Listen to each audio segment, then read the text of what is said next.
el consumo más habitual de comidas y bebidas en los últimos días, hablamos con un especialista en salud y fitness, quien nos explicó cómo depurar el organismo, qué ejercicios hacer, sobre todo para quemar las calorías ganadas.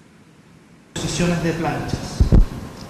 No estoy usando ni un implemento, no estoy casi usando espacio, puedo hacerlo en la pieza, suponte que voy de viaje y estoy de vacaciones y lo mismo no quiero dejar mi condición física de lado, hasta en la misma habitación del hotel puedo realizarlo. En el caso de que no puedas realizar las flexiones de brazo desde el pie, se apoyan las rodillas para que haya un poquito menos de resistencia y lo mismo activa la misma zona muscular, claramente las sentadillas, hasta 90 grados, sujetando el abdomen siempre, estocadas. Y suponte, acá voy a mostrar 3 ejercicios súper básicos.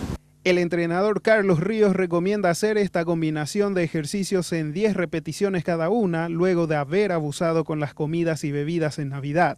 Explica que las grasas y carbohidratos de los alimentos consumidos podrían llegar a permanecer 3 días en el cuerpo, lo que aumenta la adiposidad en el cuerpo.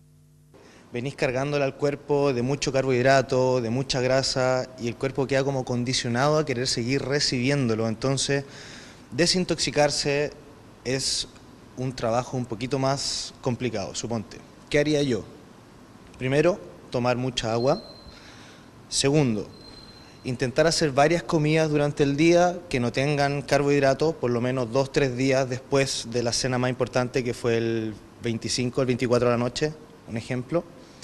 Y empezar a movilizarle al cuerpo, ya sea con cualquier tipo de entrenamiento cardiovascular. Recomienda a las personas que no están acostumbradas a realizar actividades físicas que hagan los ejercicios en forma progresiva y acompañen la rutina con una dieta alta en proteínas y 0 carbohidratos. Lo mejor es hacer una dieta hiperproteica, por lo menos martes, miércoles, jueves, o sea, carne con ensaladas. Y otra vez, no escoger cualquier ensalada, escoger ensaladas que realmente alteren el metabolismo, como el brócoli, la coliflor, el repollo.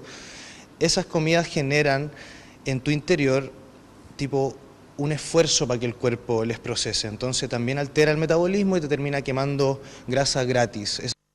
Asegura que lo único que se necesita para tener un cuerpo sano y bien formado es armarse de valor para ir al gimnasio, seguir una dieta estricta y una rutina de ejercicios. Señala que a los 3 o 4 meses de entrenamiento ya se verán los resultados y notarán la diferencia.